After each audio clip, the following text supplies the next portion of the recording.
Hello, everyone, and welcome to episode 2 of the SAICE Durban Breaking Barriers series. I am honored to be your host for this inspiring interview series, where we celebrate diversity and inclusion in the engineering industry. Our goal is to learn, to be inspired, and to understand the power of diversity in driving innovation and excellence. By sharing the stories of these phenomenal women and forward thinking organizations, we hope to foster a stronger and more inclusive engineering community that embraces and uplifts every talent and background. Our guest for today is Nirvana Loutan, Director at Eyethu Engineers. Welcome, Nirvana. Nirvana is a professional civil engineer who leads Eyethu Engineers head office in KwaZulu-Natal, Durban. Her consulting experience spans over the past 20 years involving project planning, design development, site administration, and closeout of various infrastructure projects such as highways and low-order roadways, rural water schemes, building works, and municipal township services. As a statutory director and EXCO member of a multidisciplinary firm, she is instrumental in formulating and implementing new strategies to achieve cost saving, increased efficiencies, and revenue, and ensures alignment with industry norms. Identify departmental risks and formulates mitigation measures whilst periodically reviewing departmental performance. Her portfolio also extends over the organization's IT matters. Nirvana has co-authored the company's quality management system that has become ISO 9001-2015 accredited and is currently responsible for generating over 70% of the company's revenue. Her first order of business, when appointed as an EXCO member, she revised the organization's maternity policy to allow mums to stay longer with their newborns whilst receiving a constant portion of their salary during the maternity period. Thank you so much for joining us today, Nirvana. We are honored to have you here with us. Only a pleasure. Thank you, Cassandra and SAICE for having me. I'm also very much honored. We have created a platform to have weekly discussions on topics such as mental health, having a separate work environment within our homes, taking long enough breaks, work from the office at least once a week to reconnect with peers, and we encourage weekend activities to reset the mind. We also emphasize on staff to keep a healthy leave balance. So what happens in the background as a team, we try our level best to make projects work around staff leave taking. There's also flexibility on work time since we measure performance on milestone deliverables. How this works is that project goals are collectively set on a Monday morning for the week ahead. This allows staff to manage their own time, but to ensure that the end product is delivered by the mutually agreed deadline. Of course, when deadlines do become tight, then the expectation is for all staff, male and female, to have hands on deck.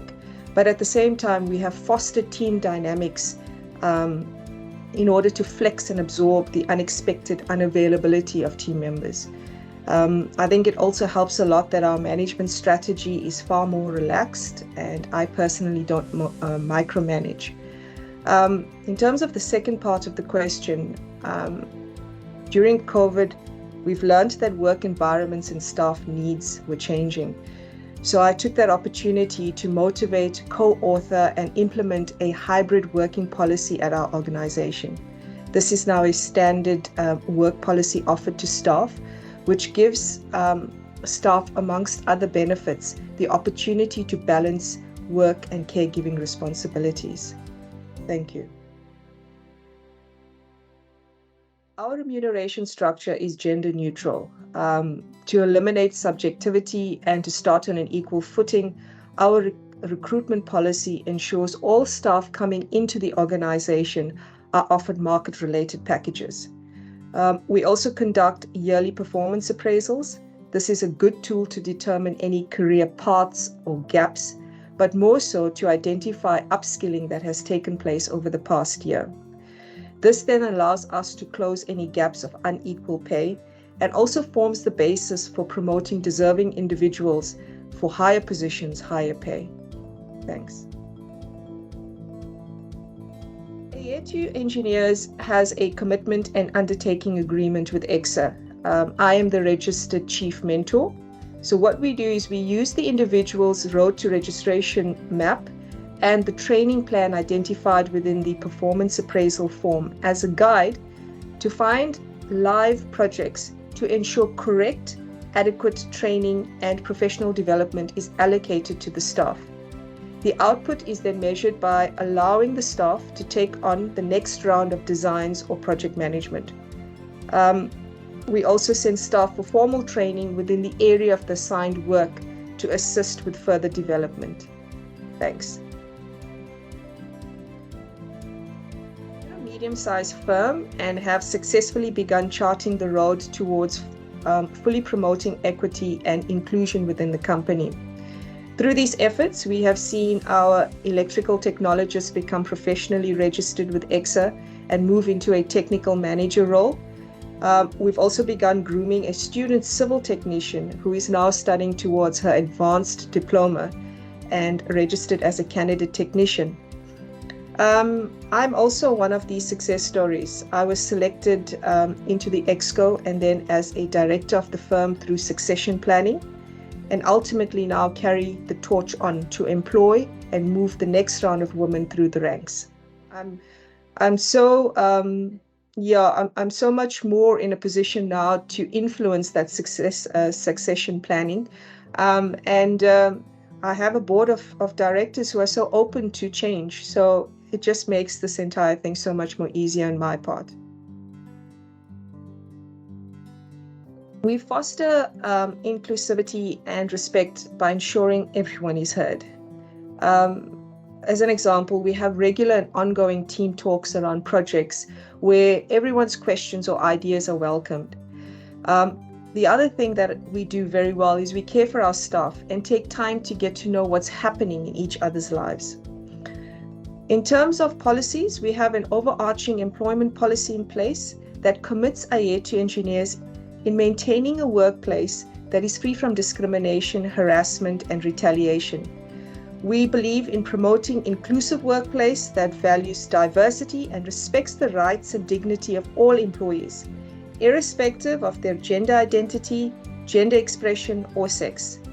Gender-based discrimination and harassment in any form are strictly prohibited and will not be tolerated within my organization.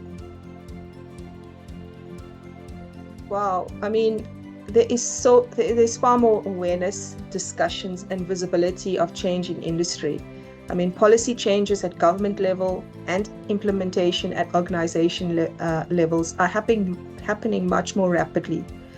With social media, one can appreciate in almost real time the diversity and inclusion efforts happening within organizations. I mean, I recall when I started 20 years ago, it was few and far between to see other female engineers or even female-owned firms. So I believe that we have come a long way, but the trick is that we must not let these efforts fizzle away with time. We must keep at it. Perhaps it's still an ongoing thing. When it comes to new clients and professional teams, team members, I'm normally referred to as a Mr. And I often chuckle to myself on the first meeting when they realize it's actually a woman they have been dealing with all this time. There are even times during meeting openings and closing when the team is collectively addressed as gentlemen. And I often pipe up and I generally remind everyone around the room that I'm here and I'm part of the team. Firstly, we need to shatter the belief that engineering is a masculine career. I think that engineering needs creative and diverse thinking to solve complex problems. I personally believe females are more creative thinkers.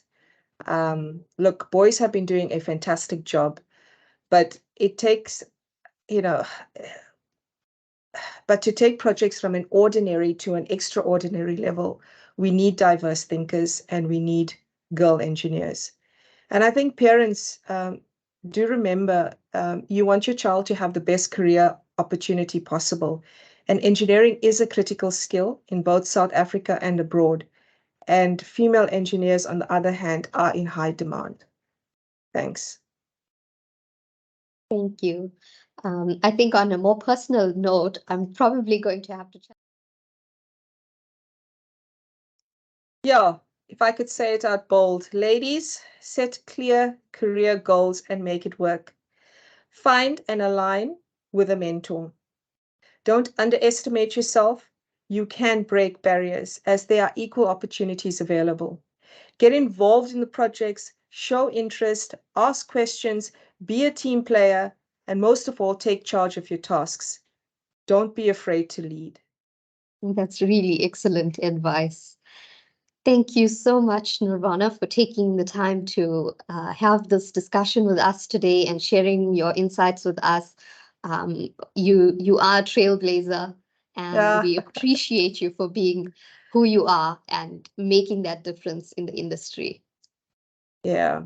Now, look, I think we all are trying our bit, and the thing is, we just have too few female engineers coming into the industry as a start.